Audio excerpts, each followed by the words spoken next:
All right, let's dive right into this explainer. Today, we're zeroing in on a fascinating, super brief micro-narrative from the Mahabharata, specifically section 12 of the Paloma Parva. What makes this tiny fragment so incredibly captivating isn't just the mythology itself, it's how it perfectly nails that sheer, almost physical desperation of wanting, no, literally needing to hear a good story. I mean, we've all been there, right? You're gripped by a narrative and you just have to know how it ends. But the text we're exploring today, it takes that relatable feeling and cranks it up to an entirely new mythological level. So let's set the stage. What's really wild here is how we're immediately dropped into a massive, high-stakes mystery. And this is exactly the hook that drives our main guy, a man named Ruru, to the absolute brink of madness. Just imagine walking into the middle of a colossal epic and hearing whispers of a king who is completely bent on destroying all serpents. Naturally, your first instinct is going to be to ask, wait, why? Like, what on earth happened to provoke such a massive, devastating campaign? And that burning question is the central conflict that kicks off this whole brief text. And you can see that burning curiosity literally jumping off the page in Ruru's own words. We start out with Ruru asking a Rishi, a revered sage, these very specific, super intense questions. He says, "O best of Dvijas, why was King Janamejaya bent upon destroying the serpents, and why and how were they saved by the wise Astika?" Ruru actually explicitly states his motivation right there in the text, telling the sage, "I am anxious to hear all this in detail." He doesn't want the Spark Notes version, right? He is incredibly anxious for the intricate mechanics of this history. He wants the why and the how. He's a captive audience, completely ready to absorb every single word. Section 1. The Vanishing Sage. But instead of getting the straightforward exposition he's craving, Ruru is hit with the absolute ultimate cliffhanger. The Rishi just replies with this massive deflection.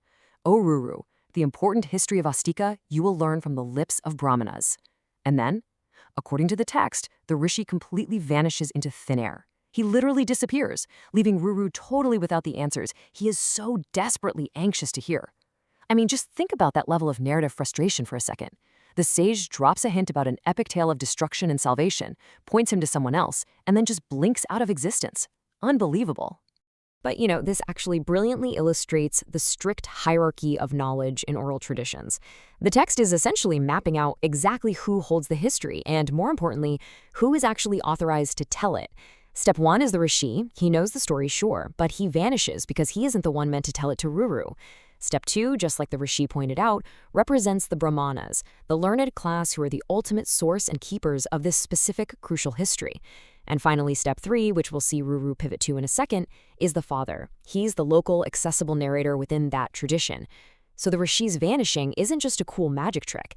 It's a structural redirection, forcing Ruru to follow the proper channels of storytelling. Section 2, a frantic, exhausting search. Let's see how this builds into a totally extreme, almost melodramatic physical reaction to being denied a story. You can see Ruru's hilariously rapid descent play out step by step right here. At point 1, he asks his question, perfectly lucid. At point 2, boom, the Rishi vanishes. By point 3, the text tells us Ruru ran about in search of the missing Rishi, scouring all the woods. Okay, this isn't a casual stroll. He is frantically hunting for the guy who has the rest of the plot. And then at point 4, having failed to find him, Ruru actually falls down on the ground, completely fatigued. He literally runs through the woods until his body just gives out. Finally, at point 5, he wakes up and drags himself home. So, the real takeaway here is the profound psychological toll of an unfinished story. The source text explicitly states, "And revolving in his mind the words of the Rishi, he was greatly confounded and seemed to be deprived of his senses." Ruru's mind is just so consumed by the anticipation of this unrevealed history about the serpents and Astika that his brain essentially short-circuits. He loses his senses. It's so relatable, isn't it? It's very much like our modern frustration when a streaming show cuts to black on a massive cliffhanger. Except Ruru's reaction is intensely physical. The unresolved narrative loop spinning in his mind literally deprives him of his consciousness. Section 3. The Father's Revelation. Lucky for Ruru, and honestly, lucky for us, the story doesn't end with him passed out on the forest floor. Once his body recovers from the shock of the cliffhanger, his obsession just kicks right back into high gear. The text says, regaining consciousness, he came home and asked his father to relate the history in question. His relentless drive for the narrative pushes him straight home. Remember that hierarchy of knowledge we looked at earlier? Well, since the Rishi vanished, Ruru seeks out the final accessible narrator in that chain. He knows his father, being part of that learned tradition, is going to hold the keys to the history of King Janamejaya and the serpents. And then, bam! Right there, with that incredibly brief, almost anticlimactic sentence ending the 12th section of the Paloma Parva, the tension is finally broken. Thus asked, his father related all about the story. That's it. After all that running around, all that confounding thought, and literally losing his senses in the woods, Ruru finally gets the history he so desperately sought. Now, the text doesn't actually give us the father's exact words here in this specific section. It simply assures us that the act of storytelling successfully took place. Ruru's desperate need is finally perfectly satisfied.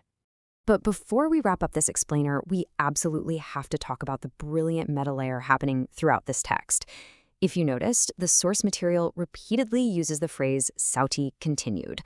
Now, Sauti is the overarching narrator of this entire epic. So what does that mean?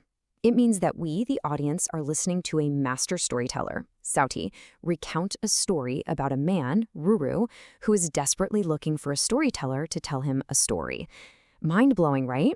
It's this breathtaking narrative loop that highlights just how incredibly central the act of listening to histories is within the framework of the Mahabharata itself.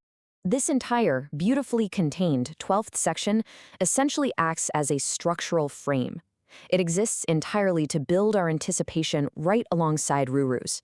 Sauti has successfully made us feel Ruru's frantic desire for the truth, which leaves us, at the end of this explainer, with one final, burning thought. Ruru finally got his answer. But what incredible, epic history did his father actually reveal about the destruction of the serpents and the wise Astika? Well, to cure your own deprivation of senses, you'll just have to dive deeper into the epic yourself to find out.